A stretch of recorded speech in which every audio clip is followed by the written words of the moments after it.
Hello, Culture Matters podcast. Boy, am I excited about our guests today. Before I introduce you to them, here's a quote just for this podcast. When you think you have done your best, go one step further to make sure.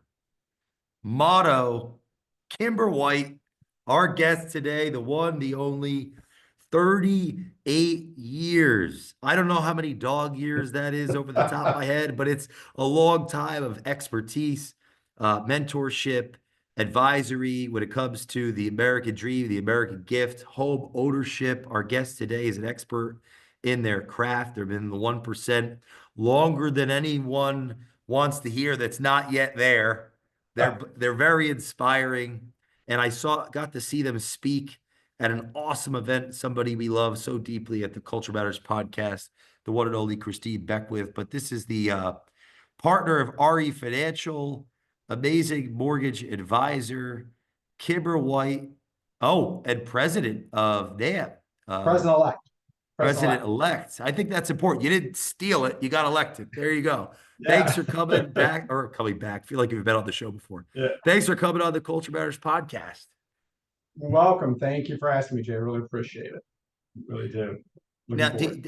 Now, like 38 years ago, you're ruminating on this idea that you're going to help people with debt and equity and this American gift that people talk about, or was this kind of like you're at a bar and the bartender says you should get into this? Like, how did you get into the industry? Long story short, I was in exterminating business. Believe it or not, I was in exterminating business. I was helping people eradicate bugs. And I became allergic to chemicals. And my accountant in North Carolina at the time had said to me, I said, I got to get out of this business. I said, it's killing me. It's getting me. He goes, I got friends up in DC in the metro area that can do the mortgages. And that's you'd be perfect at it. And I was in Newbern, North Carolina. And I said, you're kidding me. I said, do you understand that is the only thing that kept me from the honor roll in school was math. I said, I knew nothing about math. I said, I hate math. And he goes, no, you'll do a great job at it. And I'm thinking, okay, I'm going to go from rural North Carolina to great metro city. I said, yeah, let's go see. How hard is it? That was back in the day. They sent you out there for a week. They gave you a rate sheet and you went and you done and all a stack of applications. They stuck me in West by God, Virginia. They said, yeah, we got this new market out in West Virginia. And that's how I started in this business. And they put me out there and I started, and my very first deal, took forever to get. And I went to one of the top real estate offices in the area, Century 21. I went in and carried my rate sheets every day. She said, hey, I'll give you a chance. My parents need financing. Wow. And I said, okay, this should be a problem. She goes, they got a trailer. She goes, and they need to get money out of that trailer. It's actually double wide, she said. Wow. So I'll never forget the woman's name, Jen Sikowski, New Century Homes. She says, yeah, she smoked about a pack every other 5 minutes. I can get this for you. She goes, here's what you need to do. What they needed to do was it needed to be brought out from under its tongue. It needed to be underpinned. It needed to go from title to deed. You need to go to the bank. Oh, and by the way, they had mattress money, which was buried in the garden. Oh, no, really? Real? Yeah, they didn't believe in banks. I mean, these people were in their 70s at the time, and they've been through the Depression. They didn't believe in banks. So we taught them how to go seize the money. I spent the next month on weekends underpinning with blocks and helping them get the tongue and get the title. And I made a whopping $1,000 on the deal when it was done. Holy cow. And I ended up getting, though, from that, all of that Century 21's business. And I got to be known as the subprime king out in West Virginia and became one of the top loan officers. And that's what catalyzed my business. And I'll never forget that first deal because that humbled me to remember when we talk about how bad things get today.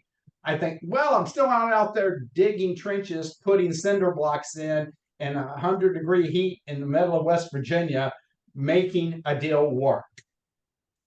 So the motto of Wow. going one Yeah. step further, Yeah. Yeah. that's the reason that I use that motto today. What word tracks were you telling yourself at the time not to quit? Well, I'm like, what else am I going to do? I'm like, I had dropped out of high school to help support my family. I had Wow. went back and got a GED. I had Wow. no high, I had started college, dropped out of college because I hated it, and decided it wasn't for me. Tried to get a theology degree. Well, that just didn't work.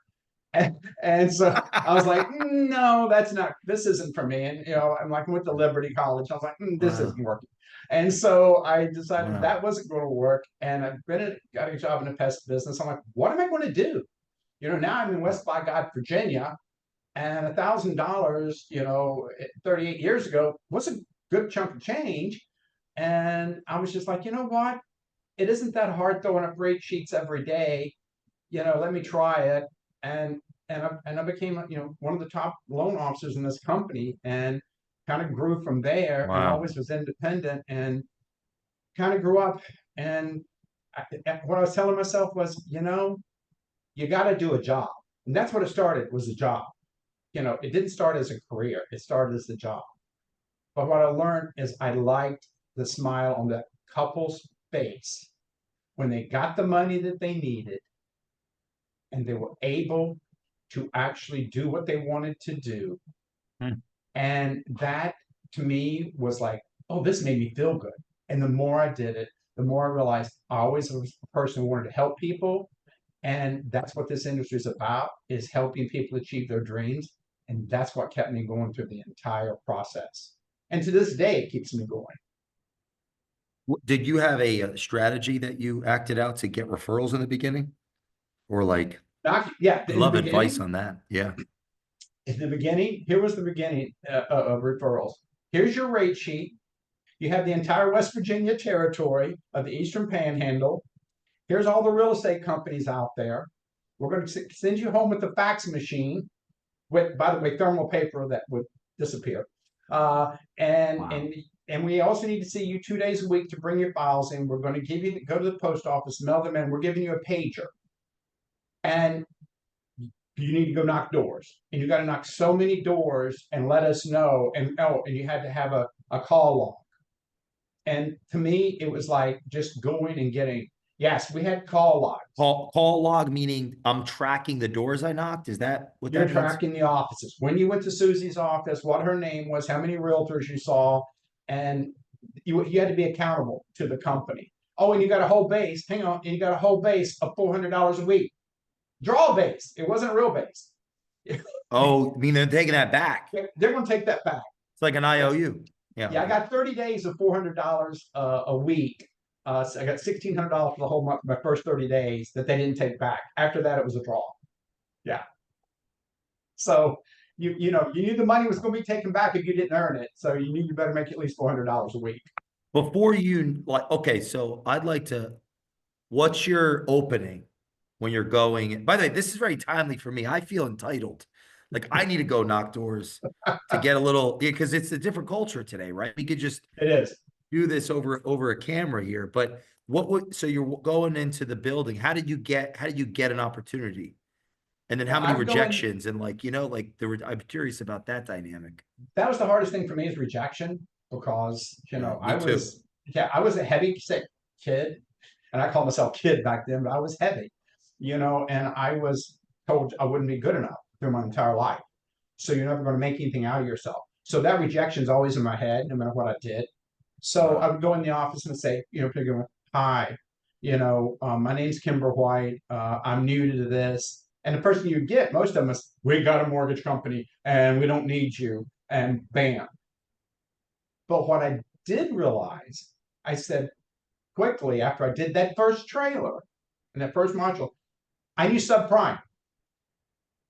That was new. That was a new niche to the market, was subprime. People didn't know subprime. They were just doing at the time. Remember, we were 20% down, mortgages, 700 credit scores. It was But cookie just for cutter. our audience, this is like 24 years before the subprime crisis. This There is was no like the such late thing. 80s, right? Yeah, okay. Yes, Maybe we yes. should explain what subprime meant then, in the 87, 80, Subprime 89. is basically any loan that didn't fit at 20% down, that you didn't Wow. have 20% down, you didn't have the financing for, your credit was below 700 most of them I at the would think time. that would have been a ton of people. There were, but the problem was subprime had just really started coming out. When you think about it, the big subprime days, people started coming out. And in rural West Virginia, people didn't know about those things, well, people didn't want to do them because there was still that, I call it, they wanted the cream of the crop. They didn't want to have to work at the time for what was going on. So you So were selling that, something highly valuable but misunderstood. and people didn't know how to do them. So I'll never forget, I took Jan Schakowsky with New Century. That's when AEs would come into your office. They would come visit you, and Jan would come out to West Virginia because she knew there was a market, and she sat down and taught me subprime. And that was my niche. Hi, you got a deal someone couldn't do? Yeah, I have this. So I got to know as the subprime king. That's what they told me. Oh, you can't get a deal done, you call Kimber. So I would get the junk. I would get the $60,000 loans. I would get the 45, the $50,000 loans. I wasn't getting the houses in the subdivision or the houses on the farm. I was getting the junk. It took me a year to finally build up to the fact that would say, hey, I appreciate all your junk, or you're not going to say junk, but all your hard deals. How about if I'm that good at your hard deals, how about give me some of your good deals? Wow. And I will be better at your good deals than the other people. And it finally got to know, and then I started working at night. People Really? didn't work at night back then. It was 9 to 5 like the bank. And then I went on weekends, and I did open houses. And no one, as the years went on, people didn't really do open houses. You'd go to the bank, you'd sit down, you'd do the loan officer. I'd go to kitchen tables. So I went above and beyond doing what needed to be done, that extra step. And I think that's what made the difference. Wow. I think that's what made the big difference. And I think How that's what started. important how important was early in the first year early on in your career, how important was putting in the hours? More important than anything, because you had to remember, you would get 10 no's for one yes. And if you didn't put and there was everyone else out there that were established. And I was, and again, it's a country town. It's Martinsburg, West Virginia. It's the eastern Wow. panhandle of West Virginia. It's everyone knows everyone. I'm an outsider. The only thing that got me through is I'm a North Carolina boy. And so I got my Southern accent. But, the city slickers didn't make it, as they called it. It just didn't make Wow. it. It was who you knew and what you knew. And that early on was also getting in to know the people. And that one realtor, she was the Century 21 office. She was the largest Century 21 office in the Wow. area. And she was also one of the top realtors in the area. So she immediately opened doors for me because then I was the top rate sheet because every day. Oh, and by the way, every day you would have to go in and change rate sheets because the rate sheet would come out, and you would have to go Sure. in and use the pin board and pin the rate sheet. But she would then go tell other people how good I was, and we started getting other business. That's how I did it. Is there something there in a lesson in there? Like I'm a listener to this, regardless of industry, but I'm in sales. Build a relationship with that mentor that can open doors, or that person in a position that has a brand or that has trust. What are your thoughts on that? You have to find that one person that believes in you and then expand on that, because you can't just do it all yourself. And then you've got to be loyal. You've got to work and be loyal on what it is. But now, okay, I've reached the point now, Jay, that I'm here. I've done the subprime, but I'm tired of doing subprime. I want to do more. So I left that company and heard about this gentleman called Richard Giraffe in Maryland. And so I went there and visited his office, and he said, "Yeah, I'll hire you. You can do the loans. You'll be great." And I did. And I come in, I had flannel, and I had, the typical West Virginia stuff. And I come into his office one day, he looks at me and goes, "Do you really want to continue doing trailers, or do you want to do homes?" he goes, "You're good at it." I said, "No, I want to expand myself." And I think this background is important for us to get to our conversation about culture. And Rich had houses in Aspen at the time. You know, he had his own plane. He had his big office. He had underwriting. You know, he was, you know, a very short man, very all suits every day.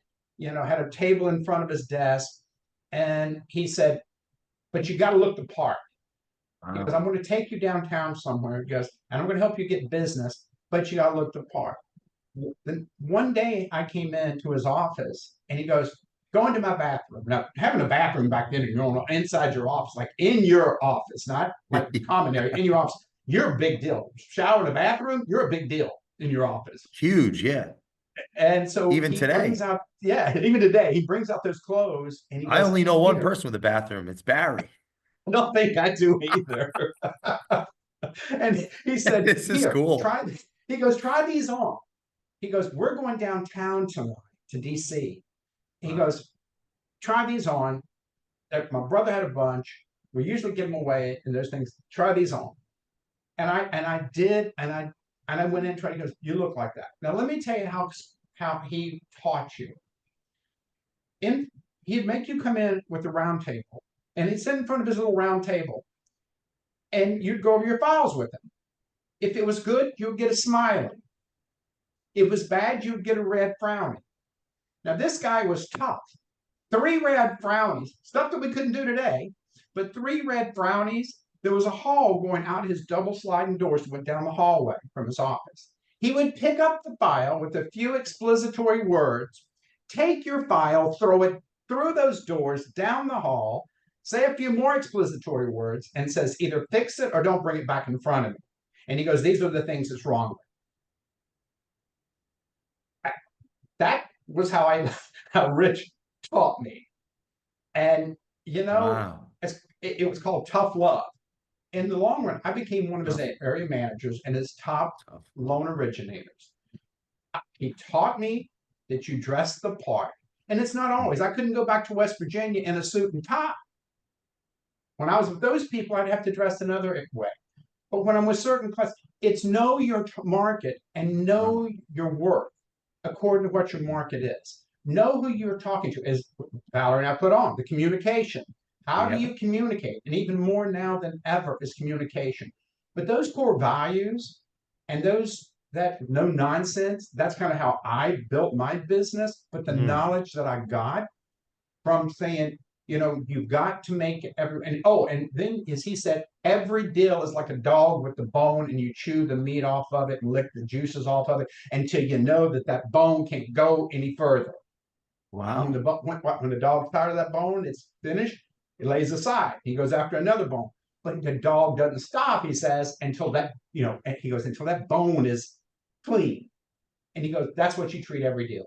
You do everything you can to make it work. And the only way you can make it work is you be knowledgeable." And he sent me to, at that time, it was a GMAC school and training and learning, and gave me a couple of realtors, that's larger realtors in the DC area. And that really catapult my business to starting to get some ground and some footing.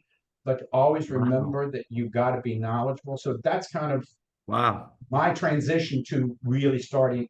I call it being in the business and really understanding this is a passion. I do have a question for like the younger generations coming up listening, on your advice of how to develop a mentor relationship, right? How to honor the mentor, how to get the most, how to get down to the bone. I think when you got to look at who. Don't have someone that's like you. Same thing with coaching, in my opinion. Do not. Why do I want to be coached by someone who is like me? I need to have someone that makes me feel uncomfortable. And look, I'm the type of person that, golly, I just don't like feeling uncomfortable, and I don't like being told what to do. You know, but somewhere we need to open up and know we can listen and communicate. And I think that's the biggest thing when you're finding a mentor. Do they enhance you? Do they have what you want? And do they uh, challenge you? because he challenged me every day. And and do they praise you? I think the biggest problem that I see with some mentors is that they do not praise you when praise is done. Mm. I think what they do is this constant beat, beat, beat, browbeat, and you can't do that. You've got to praise people when the job is good, duty is good done. It's done. How do you do that? How I do you think do that, that? well, it's like I say. I had an attorney that she told me she was a British attorney. It's the honey and the whip. You have to know how much honey and how much whip, because if you give too much whip, it turns people off. If you give too much honey, it makes people soft. And if you make a combination of those, and when you put the honey on the tip of that whip, what's it do? It stings, but it wakes you up and it's not as bad. And the way you do that is you say, you don't look down. This could have been done better this way. It's called tough love, but it's tough love with some compassion. And I think that's our industry as a whole today. There's not enough tough love with compassion. It's nastiness and tough love. Yeah, where would you, in your analysis of where the culture's at today, if you were to abbreviate for our audience, and then we can go into solutions? I think abbreviate the audience to culture today is probably one of the most negative cultures I've seen in the industry in my 38 years in the business. Wow. Infighting, negativity, uh, nothing happening positively for the community, and a lot of the things that we're doing, people do it in the name of I'm helping the community, but we're turning people off when we take it some of these approaches that we're taking. Not saying that some of the things that's being said are right or wrong. It's how it's being delivered. Your delivery means everything. And I think our industry is a lot of people in our industry are delivering the message wrong. And we're hurting the industry as a whole. When did you originally see it start to shift in that direction? Like, because I'm thinking you somebody I could, right? You've been 18, paying attention. 18, 17, 18. Wow. I mean, even during the crisis, we were all there to help with each other. But I think 17 and 18, it started becoming more for me and us and them and what's in it for me and not what's in it for everyone. And it became about the dollar and not the person and not the industry and not what's doing what's right. It came about, don't worry about, how many numbers can you put up this month? How many loans can you close? How much business can you do? That it all came about of let's chase the money. I hadn't seen this type of culture since '08, before the crash. Let's chase the money. Let's not chase the quality of life. Let's not balance that. And if you get in this industry for money, you're going to make money. But I'm going to tell you, you're not going to last long. And you're Why? not going to Why? build a long and lasting relationship. And you're going to burn out because this industry is too hard if you're just chasing money. If I want to chase money, from my experience and what I know, I could go somewhere else and chase money.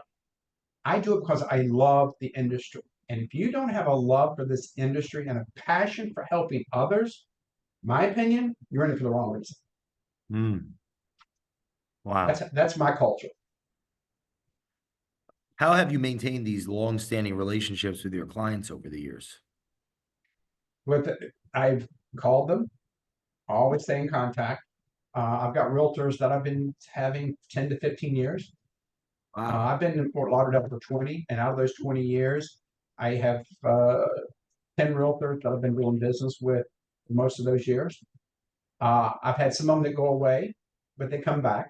Oh, well, Kimber, someone gave us a shiny object, but we're back. But I still kept in contact with them. Oh, And I want to pinpoint that actually. Like, why not, destroy the shrine in the closet of them, break it, burn the bridge. Like, because I'm going to give you, and I go back to the South because I'm Southern for the saying, so you prepare. My grandmother, who was all of 80 pounds soaking wet, 5'2", and she never cussed a day in her life. And she said to me, this is something as a kid she'd always say, and she said it through all my life. Be careful when you're climbing that ladder to success that you climb beside the people you're climbing up and not over the people you're climbing up, because Wow. you will fall back down in your life. And they'll either give you a hand back down, or as she said it, or they'll kick your ASS on the way back down. You can choose. And it's depending how you help those people on your way. Where did that wisdom come from? My grandmother was full of those little things all her life. She grew up in the Depression. She grew up with foster, 82 foster children in her life, never had any Really? children of her own. Whoa. Yeah, she adopted my mother. So yes, that's where Wow. that wisdom came. So I believe in that wisdom today is that I don't destroy relationships. I don't burn bridges. Because you never know when that bridge is going to be needed. Or even if that realtor doesn't use you and you in that, or he or she or whoever ends that relationship, Jay, what happens? What's wrong with going to say, I don't use Jay anymore, but he's a good guy. He's Mm. respectful. I just chose to go another direction instead of, Jay did this to me whenever we broke the relationship and he treated me like crap, and this is his personality. Yeah. You're going to burn the bridge with Wow. not just him, all these other people that he or she has. What's wrong with it's okay. And something will go wrong in our industry, as we all know. Something will usually go wrong. If you've been dealing with someone, the nice shiny object, but you always come back to old reliable. And that's what happens with me. And people sometimes get mad when I have to deliver bad news, realtors, and think I did something wrong. Using that example, think I did something wrong, but they'll end up going somewhere else because it's the shiny object, only to find out the grass is not greener on the other side. And I've left them with the positive. Same thing with clients. Same thing with clients. We're not made for every client. And I see so many people burning bridges because they can't close a loan, they can't get a loan done. And they just literally will blow that client out of the water. I've had several clients that I literally wanted to blow out of the water that screwed me over, went somewhere else. But just this year, I had one client that went all the way through the process, but then he just decided his buddy wanted to do it. He'd let him do it, and he closed it. Do you know since then, though, he's referred me to clients? I was shocked. He goes, Wow. but you were really good. It's just because he was my wife's friend, and I didn't know about it, and I decided to use him. This was like 3 weeks before closing. But he referred me to other two people because he didn't have that loyalty to him, and he felt like I'd done a good job. Kimber, I'm in church right now. I got texts that need to go out from this lesson here. What was your grandmother's name? Lucy Barrier. What an amazing reminder of culture. Thank you for that. That's powerful stuff. Well, because not only has this happened, I've made these mistakes, and some of the themes in our culture today are more divisive at every level. And I think what a great reminder of the value of relationships in our business, that people can come back or we can continue doing business with them. Yeah, I think when you talk about culture today, we need to learn, and I want to elaborate a little more if you got a few minutes about our culture. We need to learn that respect for each other is, and differences of opinions is okay. And I love your culture manners, what it says, because to me, when you say that, it makes me think it does matter. And culture is in everything that we do. It's how we carry ourselves. It's our livelihood. I mean, when Eddie's, and say this everything. Eddie's presence, American gift. I think it's one of the best things that's ever happened that we do. We put forward. But I Wow. think that's what our industry needs for us is to remember that we're here, whether we agree or disagree, we're here for our industry as a whole and to work together. I mean, we represent the mortgage industry. And is there bad players? Yeah, I think there's bad players in the industry. Are there players I don't agree with? There are. But our bottom line is, are we helping the buyer? Are we helping the consumer? Are we helping the mortgage? Are we? And today, have we educated someone? Have we made their life better? Have we made our life better? And are we carrying around such grudges that it is Mm. hindering us from being the best that we can be? And I am not a saint. I mean, had a situation with my city. I'm chair of one of my zoning boards, and one of my board members today did something and behind the board's back, and I had to take a breath. And that was what I woke up to at 7:30 this morning. And I had to take a breath, and I had to say, how do we start our day? How do we end our day? How do we carry ourselves? You know, there's people that don't like me. There's people that like me. But if you don't like me, it's okay. My job's not to make you like me. My job is to make sure that you respect me. There's a difference. You don't have to like me, but I want you to respect my views and values. I can disagree with you. You and I can disagree. We can say whatever, but how do we handle each other? I Mm. still like, you know what? I don't really like that person, but I respect his views. I respect where he comes, but I've got to listen. And I think this past election has shown both sides. We got to Mm. respect each other's values, whether we like them or not, on our views. And how do we work together for a common goal? In our industry, I don't think is working together for a common goal right How, if at all, you're the leader of this organization, right? This community, NAM. now. How, if at all, do you plan? Do you have anything in the works of leading by example in those ways, or teaching that, or exemplifying that, or? I think, let me say this, I think NAM has always done that. I think for over 50 years, NAM has led by example when there's been, as you know, this fighting and this and Yeah, yeah. infighting in our industry. NAM has always stayed above the fray. They've always stayed professional. They've always focused on legislative goals. They've always focused on what's best for the industry. They loan originator. That's one thing that pulled me to NAM now 12 years ago is their culture, because they really believe in staying above and making sure that we drown out the noise. And for me, that's how I want to lead. I think that's how this board of NAM is leading, is that we're drowning out the noise and we're staying professional, and we're doing it by help and making sure that we're helping the originator, making sure that we understand that this is an industry for all. This isn't this organization, that organization. This is for the loan originator. This is for to make sure that we're building. This is for people who want to make a career, who want to do a business, not for people, and we'll represent everyone, but not to be sitting there worrying about chasing the dollar or talking about this industry or that industry or this organization. I think being professionals and leading that kind of example and having the tools, I think that's the help me in the future. That's the type of leader I was in 20 when I was president, helping lead through COVID. And I hope to be president. I know our current president is like that. He's been in business a long time. And I think that's how, Valerie, that's how Valerie leads. I think that's the difference between NAM, what draws me, and what makes my difference in the industry, is that we stay above the fray. We're not going to get into this fight and this bitterness. We're here to help the industry. And that's how I want to lead. That's how I've led for 38 years. And the day that I have to stop helping and get into the dirt and the mud and pig, I don't want to be around. Yeah, that's my curiosity is is there a way to respond to intolerance?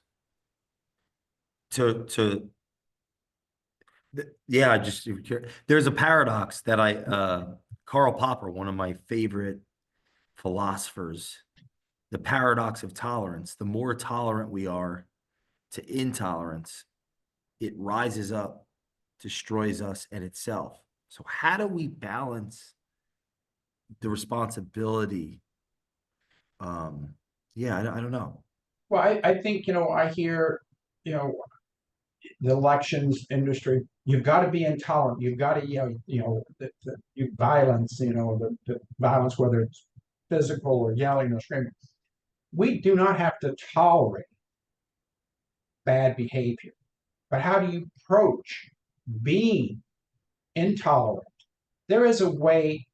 People that yell and scream and may get results for the minute, but they don't find solutions. Mm. You know, everyone's like rioting and jumping up and down and it's verbally abusing on social media, which I can't stand. Uh, gets results. No, it gets you attention for the minute, but it doesn't get you the results. I am the first to sit there and say to you that you can go through my Facebook post. I'm honest, I'm forward, I'm direct. I will say I understand or I don't understand or agree or I don't agree. But then I will say what I think the solution is or why you're wrong in a professional manner. And I don't know anyone that's ever told me we hate you. You know, they'll come up to me. I've had people come up to me, Vince, go, you know, I disagree with what you're saying, but I respect you. And I'm like, start talking with them. And we have a conversation. Now, we may never find solutions, but we've made our voices known. And we keep having our voices out there in a public setting. This yelling and screaming, hey, Congress goes a long way with yelling and screaming, doesn't it? You know, it doesn't work. And our industry has been, you know, as you were in a meeting thing that says, there is, are you listening or do you hear? All of us but a few are born hearing. We all can hear. We don't listen. And when we're yelling and screaming and bickering and intolerant to each other, we're not listening. We're doing this. We're barely hearing. We have to listen and then compose and then fight the intolerance with our tolerance mixed in there. No, we don't roll over. I'm the last person to roll over in 38 years. I mean, I've had some tough times. But we also don't scream back and not tell people, you know, I can scream and I can solutions. Find a solution. If you're not part of the solution, you're part of the problem. Mm. And if I'm not saying, look, there's lots of practices in this business I don't agree with that's happening today. But let's find solutions to end those without screaming and yelling on social media and then running away and not wanting to sit down at the table and talk about it. And say, I don't talk to you. That's just the way it is. Everything's wrong. Maybe that bad side does have some good points.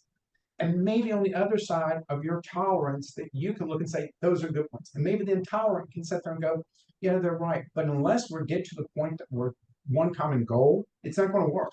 So that's how my opinion is you rise up against intolerance. You don't yell back.